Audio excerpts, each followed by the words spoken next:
Okay, good. My name is Kip Fulbeck. I am the exhibition designer and photographer, and together with Taka here, we put on the show that I assume most of you have seen. If you haven't, I'm going to give you some behind the scenes of how it was actually created. What Dr. Kitamura was saying at the beginning, in terms of it being very difficult for this museum to take it, we also look at that as a real sign of courage for the museum. I think for everyone here that's a tattooer or a client, we already know about the art form, but I think the vast majority of the general public does not know about the legacy of Japanese tattooing, and we really want to change that. Both Taki and I are kind of mid-career, now in our 40s, and fairly successful at what we do, and we're also coming at this from a different angle. I think that I work as a university professor, but I'm the oddball professor. You know, I'm the one that's tattooed and the one that lifeguards in the summer and so forth. And you know, Taki tattoos. Taki also has written a dozen books and has put on these huge conventions and has written scores of articles. And I think we also come from this family. Both of our late fathers were university professors. Both of our mothers are extremely artistic, and we come from this sort of mixture of academy and artistry, and we try to bring that to this exhibition. So what I want to do first is show you this first image, which was our signature image, which we started with, which I shot 2 years ago. And I say that because as a photographer, this is the hardest shot I ever had to do. Because I knew I was only going to get all 7 here of the featured artists for 5 minutes, because they were all going to be at the convention. I didn't know, I hadn't met Junie-san, I hadn't met Shige-san, had not met Miyazu-san, just met Chris. I knew Horiken-san a little bit. Horitomo did my back piece, and I knew Taki, obviously. And so I went there, and I thought, okay, I've got 5 minutes with these guys, and where am I going to do it? How am I going to do it? So I went and I actually scouted these locations that were within walking distance. I found this parking lot at the convention center there at the hotel, and I went off and I found a bunch of old police tape, because you just got to do what you got to do, and I cautioned it off. You know, so people were trying to move their cars and park, and like, no, the danger, you know, wet pavement, da-da-da. And then I checked the weather patterns, and I had to check exactly what time the sun would be at its zenith, where I needed to focus it, where I needed to shoot, because I had to get their shadows right, and so forth and so on. And then when we got down there, and then you realize that these are all 7 internationally renowned tattooers, and we've got to find ways to assemble them. And they're all friendly. But there's friendly rivalries, and there's seniorities, and there's different stylistics, and it's like, who do you put in the front? Who do you put over here? And it's all resting on me. So I thought, well, okay, I can do 1 of 2 strategies. The first is I can, pretend that I know what I know, which, I've taught a bit of Japanese tattooing for about 10 years. I'm at a white belt level compared to these guys, but I know a bit about it. I know a bit about things. I speak a little bit of the language. Or I can just play the dumb American guy. And I pulled that card out so fast. I'm just like, okay, Mr. Shige-san, can you just move over here, please? And Mr. Horitomo over here. And basically because I wanted Taki in the front. Because Taki curated the show, and of course he's like, no, I must be in the back. And he's freaking, Japanese humble guy. He's like, I'm gonna be in the back. No, they're all much better than me. I'm gonna be. I'm like, okay. So basically I just went into a series of shots where I kept rotating them around. And Horitomo-san in the front, and I put Junie-san in the front, and I put Shige-san in the front, and basically that's how I got the shot I wanted by, essentially just playing, like an idiot. So that was the first secret for you guys. When you look at these images for this show, this was the one that we picked, and the stories behind this I think are pretty interesting. This was in Yokohama, and when this one walked in, this is the shot you expect in a tattoo shot, very straightforward, but you don't expect a female like this. You don't expect her to have the chest panels. You don't expect the kind of look on her face. And that wasn't really how she looked all the time. She came in with her husband and her son, and she sat there, and then all of a sudden we said, Taki said something, and she went, and we shot the shot, and the kid started crying. He's like, no, that's Mommy's mean face, Mommy's mean face. So we affectionately called this shot Mama Bear, because that's who we felt was Mama Bear. You look at ones like this, these are the traditional shots. This is one of the Yokohama Hurricanes, and again, I love these shots, but these are really hard to do as a photographer because you can't make any mistakes. If the lighting is wrong, if the pose is wrong, if the aperture, you guys will see it. I can't hide behind my composition. I can't hide behind my artistry. I can't mess around. So I had to shoot these ones, which were really difficult. And then you got ones like this. This is one of Taki's masterpieces, and I thought I knew a lot about tattooing before this, and I've known Taki for 10 years, but I knew legends. I knew who Junie was. I knew who Bill Salmon was, but I knew that Rubendahl, and I knew people, but I didn't like Onizuka guys. I had no idea. When they brought it, I was like, holy crap, this is right in LA, and I didn't know this was here. It's like I couldn't believe the quality of work that was just hidden. And when Greg talked about the idea of mainstreaming tattoos, man, how many TV shows are there right now? I mean, it's all over the place. But when we were in Japan, all of us were like, this is really kind of nice because it's still really hidden. You know, it's still, and you know, sometimes we complain about that. Okay, I can't go to an onsen, I can't go to a swimming pool, etc. But at the same time, it was kind of nice being sort of like in this members-only club in a sort of weird way. So this is one of Taki's pieces, and I think that for those of you who are schooled in tattooing, you look at it and you start seeing things. But what I had to look at as a designer was most of the crowd coming to the show will not know anything about tattooing. They won't understand that the negative space is done by letting the skin show through. They won't understand that you can't put different, you know, foliage of different seasons together. Just they don't understand that this is based on thousands of years of mythology and tradition and folklore and regionalism. I mean, I listen to Taki and Chris Brand talking, and they're like, oh, that's the Osaka style wave. I'm like, I don't know what they're talking about. I understand it, but I don't have that knowledge. So this is what I was dealing with, was trying to find a way that would still inspire and educate the really advanced viewer, but also the total neophytes. So again, going back to this girl, this is the first shot we used for our signature piece, but this is who she really is. This is the kid, these are the shorts she came in wearing, and so when we put this catalog together, Colin Horacio Baker did this great job on the catalog if you haven't seen it, and we put it there. We included some of these because we wanted to show like who these people were. Also, Taki and I went back and forth on the catalog. We thought, do we put out a monolith, a hardcover, beautiful shot? And we thought about this, you know, do we make the $200 book? Do we do this? And then we started thinking, like, if we do that, China will rip us off within 3 months. Because China, I mean, my watch is a fake Rolex, it's from China, you know, it's my guitar's a fake Les Paul from China. You know, it's like, I have a real Les Paul, but I'm afraid to gig with it because it's $3,000, so I have a $200 one. It looks exactly the same. Sounds almost as good. And we know if we made this catalog, they would just rip it off. So instead we did this catalog for $20, it's not worth anyone's time to rip it off, and I thought it was a really, really nice, you know, small monolith to do.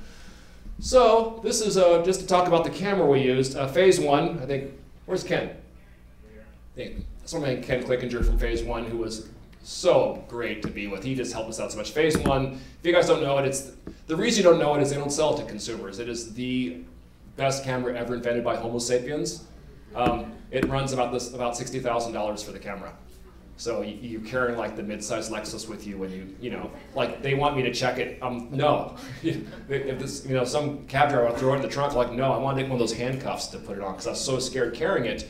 But to give you an idea of the resolution, this is when I shot this gentleman in Osaka, and this is the actual shots. You see this, you know, we have the tape on the ground and so forth, but as you zoom in, I just want to show you that we are still in focus here, okay? This is still absolutely in focus. You know, so that's the amount of resolution we're talking about. And again, I'm shooting him from, you know, 20 feet away. 20 feet away, and so the ability to take this work and see, to be able to shoot work of, like I documented one of Don and Hardy's back pieces, you know, from 1980. I mean, just to see it and to meet Mr. Hardy and see this and photograph it and get to capture it at this level was such like an enormous responsibility, but I just felt, if I'm gonna do it, let's do it with this camera. So we did it there, and we got the shot. So again, these were the shots we originally were going with, and Taki was like, you know, as a tattooer, we have to show the design, we have to show the composition, etc. But I argued very heavily we had to have some shots like this. Mista-san, one of Shige's main clients, is, you know, very famous in tattooing. He's been in many books, he's been in many shows.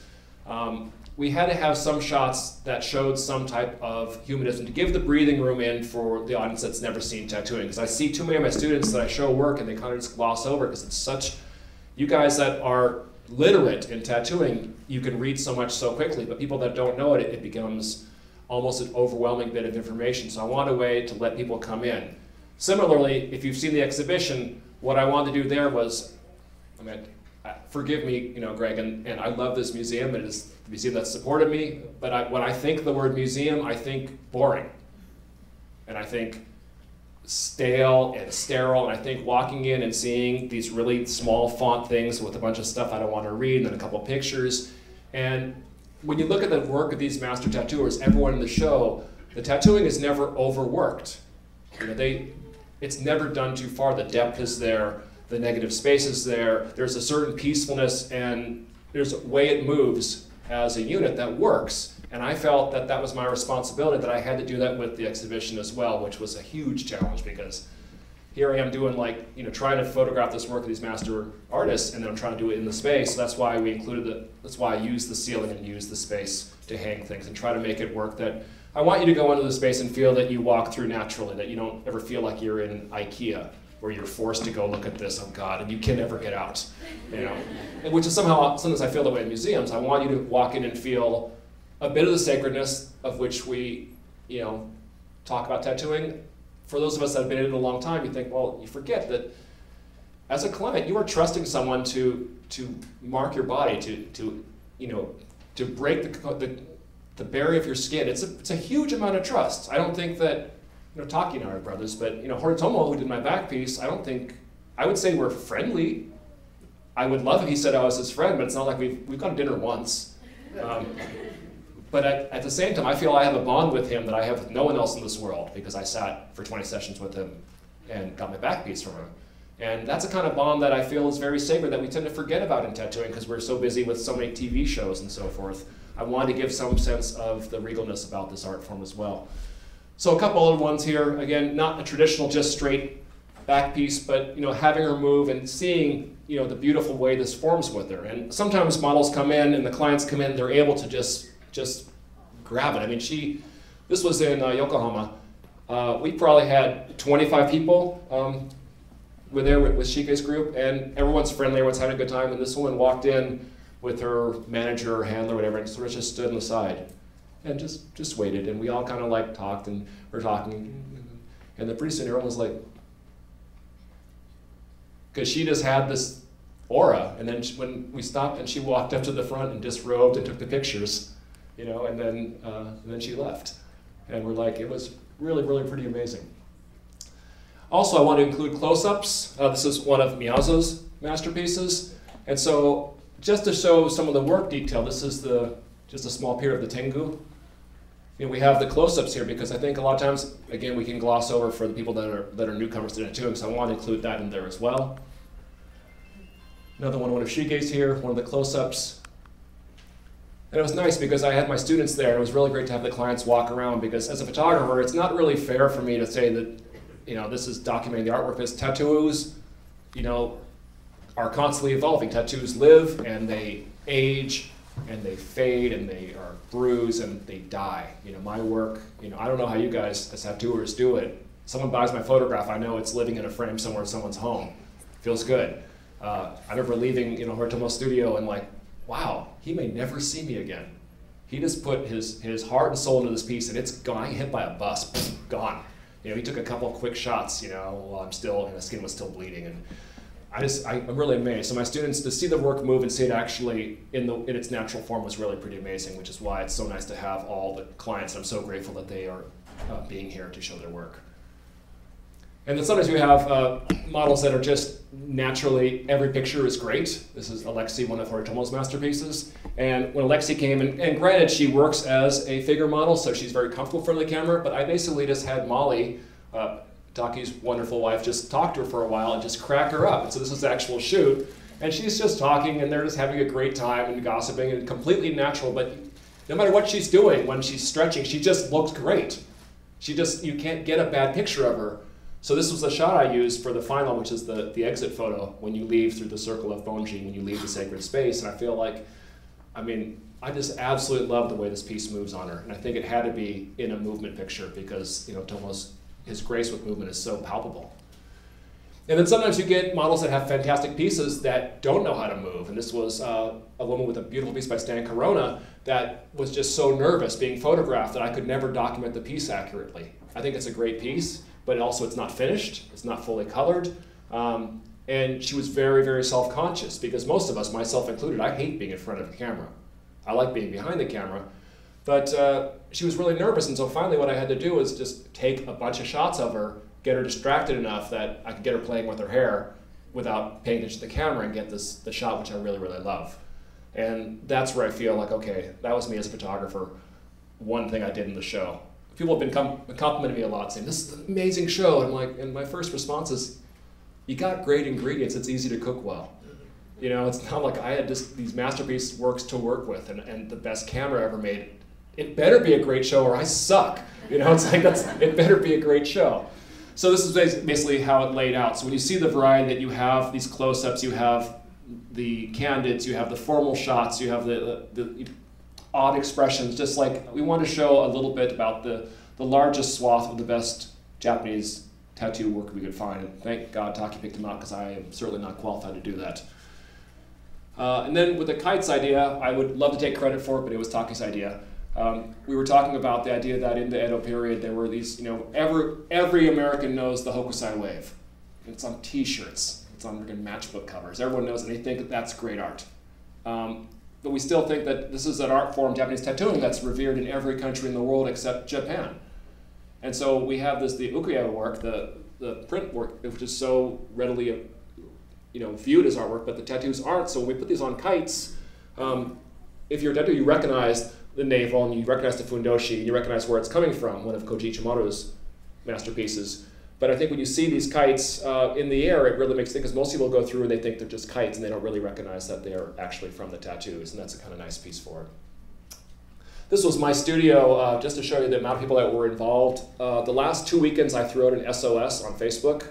I said, I need help. I need help, people. And so I had 12 students come down, drove down from Santa Barbara.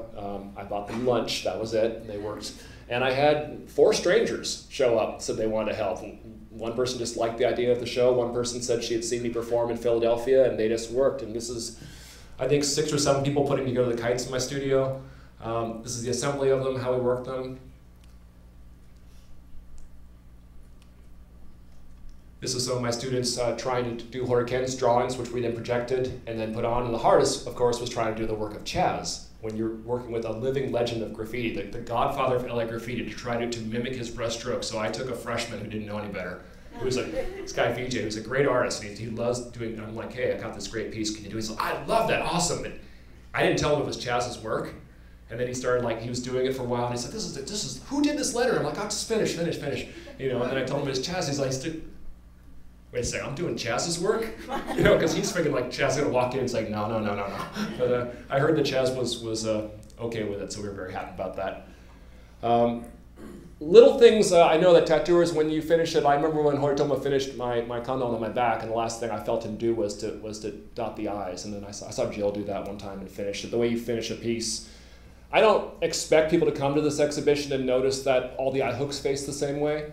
I don't expect them to know that I burned every piece of these chimes just to have a little bit of texture on them. But I believe that when you come through it, you will feel that it is finished, because I felt I had to do honor to the tattooers because they finished their work. So I feel like you may not know that every little thing was done, but you will feel on an intuitive level that it resonates in a meaningful way. So that is basically how the piece is working. This is during assemblage of it. And I want to talk a little bit about our time in Japan. This is us on our vacation, basically. Miyazo and Horiken, Brian, Kaneko, Ebis, Chris, Taki's got the outfit. We got this shot here, which is the poster shot of Shige's clients. And granted, Shige-san brought it. He had 13 clients show up, and that was huge. We got this shot, which I love. It's a fantastic shot, but I want to show you how it was made, because in Japan, things are small. This is the room we're working in. So we took butcher paper and we started we were taping the ceilings and taping the walls just to try to get a little bit less light. There was low ceilings, there's no way we could fit them in, and we realized we're trying to, and here's Shige-san trying to get these guys together, and we're trying to find a way to get them, and I can't back up far enough to get more than 5 or 6 people in the shot. And yet we've got to get 13 in the shot, and we're trying to figure out how we're going to do this, because once in a lifetime to get them all together with the Phase 1 camera, how do we get this going? How do we get these images? This is what we did. So if you look at this image here, we lined up 4 people. And this gentleman here is on the left. 1, 2, 3, 4. I froze myself in the room. I didn't move. I shot it, and they rotated left. So 4. We kept 1 person in the same frame every time. So we took 4, they moved over, the next 4 went. So basically we could always have 1 person line up each time. So when we composited them together, and I met David Kilpatrick did this fantastic job compositing them, we had someone to mark. So we were able to get them to match up, which gave this piece. One of the many nightmares about doing a museum show, this is the 3rd one I've done at the Japanese American National Museum, and it is my favorite place, bar none, to show. This place took a chance on me. I'm not Japanese, I'm not a tattooer. they took a chance on me in 2006, giving me the Hapa show, which sort of launched my career as an exhibitor. And, you know, is my mom here? Okay, hi Mom. So my mom's lovely. She's this beautiful 90-year-old Chinese woman here. And she loves her son, and I love her, but Mom's never seen my back face, you know. And I wear long sleeves around her, and she's here, and she's supportive, but when I showed her the catalog, which I was so proud of, I'm like, what do you think, Mom? And she went like this. Which one's your favorite? All of them. Which I thought was pretty wonderful. But then she came, and she actually came to the VIP pre-opening last night and watched the people go through and talk to the clients, and she was like pretty open to it. And I think that's about, you know, the best I could ask for here. So this shot here was done here. The nightmare behind this, I wanted this done on a 14-foot piece of curved aluminum. I went to source fabricators, and this guy's like, yeah, but why? I'm like, because it has to be. I wanted to feel like you were coming into a space. I want you to feel like you left the room and it curved naturally in terms of the energy of the room that brought you out to common ground at the end. So he fabricated it, and then 3 weeks ago he called me up and it's like, you know that aluminum piece? Yeah, snapped in half. So pardon me? He's like, snapped in half. Because it's like a 200-pound piece of metal. And they broke it. I'm like, well, we got to make it. He's like, all right. I go, what can we do? He's like, I can do it at 12. I'm like, do it. So that's just one of the many, many snafus that had happened, but it's done. I want to show you one more story here. This was when we went on the rooftop at Shige's studio in Yokohama, because we thought, let's just try to get one more shot outside where we have more room. The trouble is, it was about to rain. Not just rain, like torrential. Like these storm clouds were brewing.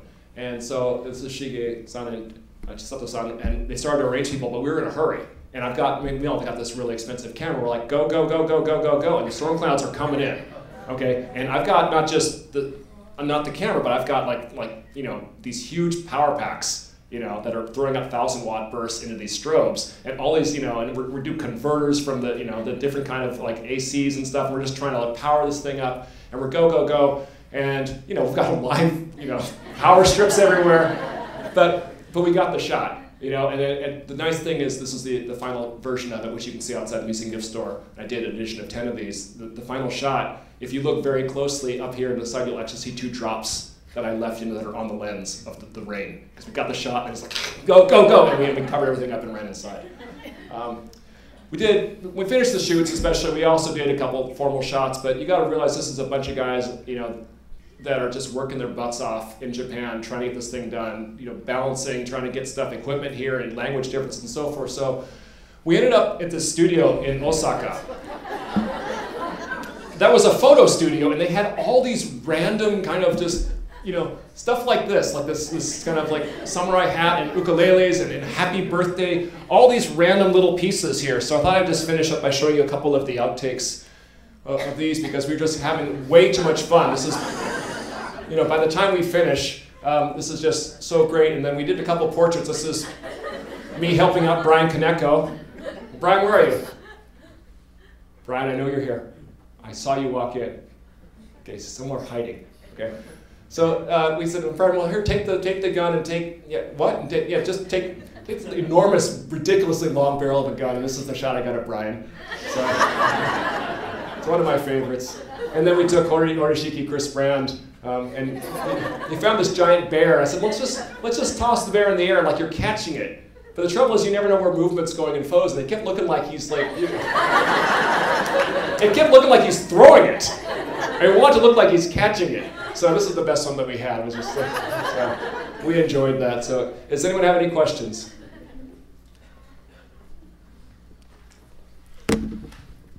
I want to give my huge thanks to the 7 artists, especially Taki, to Mike Rubendahl, Luke Stewart, Shige-san, Taki for opening their studios for us, all the tattooers who took part in this and who have devoted their lives to mastering this sort of art form that's not gotten its just due. I really appreciate it. And all the clients that have sat through and paid in blood and pain. I think it's an important thing, and I hope this is a watershed exhibit that changes the way we look at things.